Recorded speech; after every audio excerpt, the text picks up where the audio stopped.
ไปเบิ่งกันที่สุดฝึกอบรมเวียกงานวีซ่าเฉพาะครั้งเงินประจำปี 2025ให้แก่พนักงานและตกรแขวงภาคกลางและภาคใต้ตอนเช้าของวันที่ 8 กันยายนนี้ครั้งเงินแห่งชาติกระทรวงการเงินร่วมกับสถาบันเศรษฐกิจการเงินสาขาภาคใต้แขวงจำปาสักได้จัดสุดฝึกอบรมเวียกงานวีซ่าเฉพาะครั้งเงินประจำปี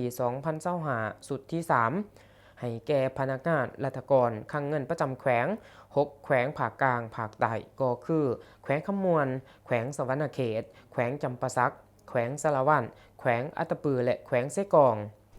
ศูนย์อบรมจัดขึ้นอยู่สถาบันเศรษฐกิจการเงินสาขาภาคใต้แขวงจำปาสักโดยการเป็นประธานของทานคำพรวีระวงศ์ห้องหัวหน้าสถาบันเศรษฐกิจการเงินสาขาภาคใต้แขวงจำปาสักมีผู้ตั้งหน้าแผนกการเงินแขวงมีห้องหัวหน้าคลังเงินประจำแขวงมีคณะรับผิดชอบสุดฝึกอบรมมีวิทยากรจากคลังเงินแห่งชาติและสัมมนากรจากคลังเงินประจำ6แขวงภาคกลางภาคใต้เข้าร่วม50ฐานยิ่ง30ฐาน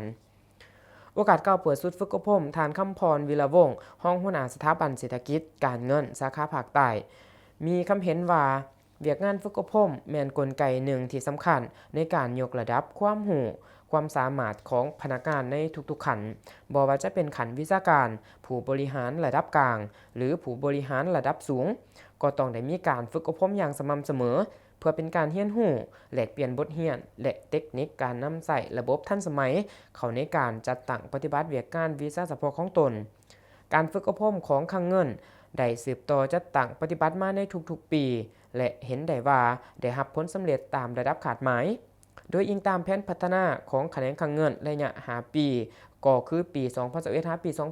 2025ในแผนงานที่ 6 เกี่ยวกับเวียกงานกงจักการจัดตั้งและพัฒนาบุคลากร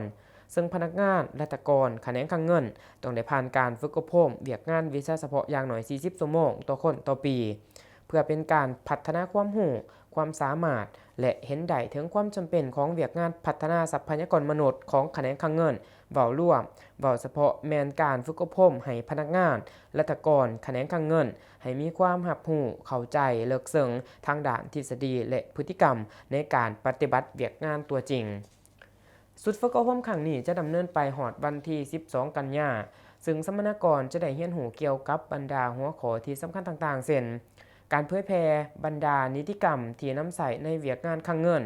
เวียกงานบัญชีร่วมศูนย์คลังเงินและมีคำถามโจทย์จีบถามตอบเพื่อแลกเปลี่ยนบทเรียนเวียกงานกวดการรายจ่ายงบประมาณเวียกงานบริการคลังเงินเวียกงานการบัญชีคลังเงินเวียกงานการนำใช้ระบบทันสมัยเวียกงานกวดกาและวิธีการกวดกานอกจากนี้สัมมนากรยังจะได้เฮ็ดบททดสอบความรู้ความสามารถก่อนหลังฝึกอบรมเพื่อประเมินการปฏิบัตินำไปหมุนใส่เข้าในการปฏิบัติเวียกงานวีซ่าเฉพาะตามการมอบหมายทั้งเป็นการยกสูงความสามารถในการจัดตั้งปฏิบัติเวียกงานให้มีประสิทธิภาพและประสิทธิผลสูง